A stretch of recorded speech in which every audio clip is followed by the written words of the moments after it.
warahmatullahi wabarakatuh.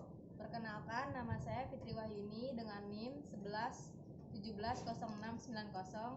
Perkenalkan, nama saya Anissa Inatira dengan NIM 11170700. Nama saya Mutiara Juliana dengan NIM 11170293.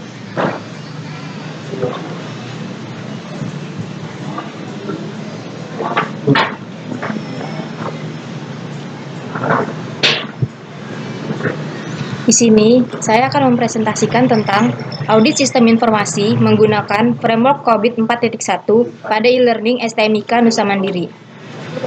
Pertama, apa sih COVID itu? COVID pertama kali diterbitkan pada tahun 1996, kemudian edisi kedua dari COVID diterbitkan pada tahun 1998. Pada tahun 2000, dirilis COVID 3.0 dan COVID 4.0 pada tahun 2005. Kemudian, COVID 4.1 dirilis pada tahun 2007. Dan saat ini, COVID yang terakhir dirilis adalah COVID 5.0 yang dirilis pada tahun 2012. COVID adalah kerangka panduan tata kelola TI atau bisa juga disebut sebagai toolset pendukung yang bisa digunakan untuk menjembatani gap. Gap itu apa sih? Gap itu kesenjangan. Kesenjangan antara kebutuhan dan bagaimana teknis pelaksanaan pemenuhan kebutuhan tersebut dalam suatu organisasi. COVID apa yang digunakan untuk penelitian? Di sini kami menggunakan framework COVID 4.1. Di sini kita akan membahas penggunaan framework COVID 4.1 pada e-learning STMIK Nusa Mandiri. Sebelum masuk ke dalam pembahasan ini, apa sih e-learning? STMK Nusa Mandiri Jakarta telah mengaplikasikan sistem pembelajaran berbasis e-learning sejak tahun 2017. E-learning merupakan aplikasi pembelajaran berbasis web yang tersedia untuk dosen dan mahasiswa yang memiliki akun pada ruang mahasiswa. Dalam e-learning, dosen dapat memberikan tugas kepada mahasiswa di kelasnya, dan mahasiswa dapat melihat seluruh tugas yang diberikan. E-learning dirancang untuk membantu dosen membuat dan mengumpulkan tugas tanpa kertas. Domain yang digunakan dalam framework COVID 4.1 sebagai berikut. Yang pertama ada Planning and Organization atau PO. Domain ini mencakup strategi dan taktik, dan perhatian atas identifikasi bagaimana TI secara maksimal dapat berkontribusi dalam pencapaian tugas bisnis. Yang kedua, Execution and Implementation atau AI.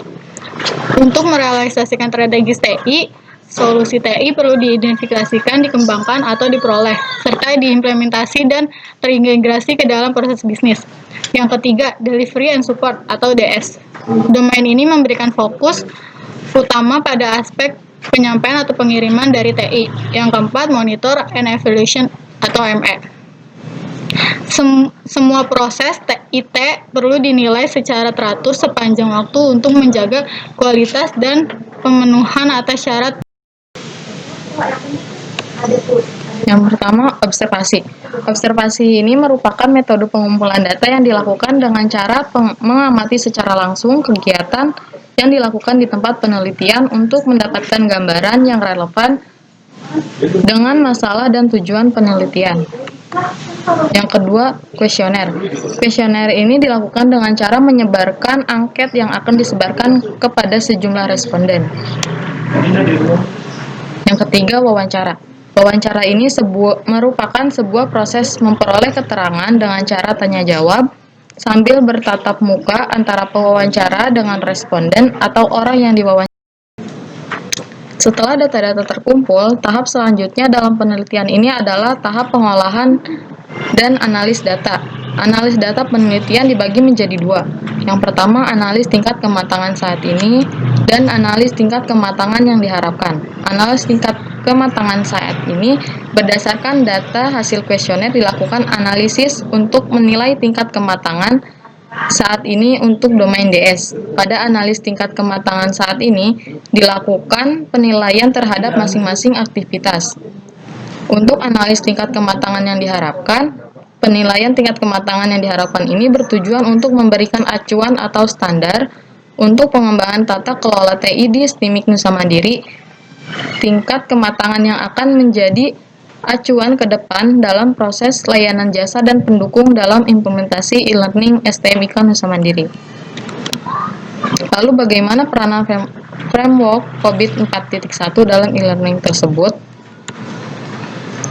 Peranan COVID 4.1 ini adalah dengan hasil penelitian tingkat kematangan atau maturity level kondisi existing berada pada level rata-rata 2, sedangkan kondisi yang ingin dicapai rata-rata berada pada level 3. Untuk mencapai level yang diinginkan, maka digunakanlah framework COVID ini untuk melakukan perbaikan.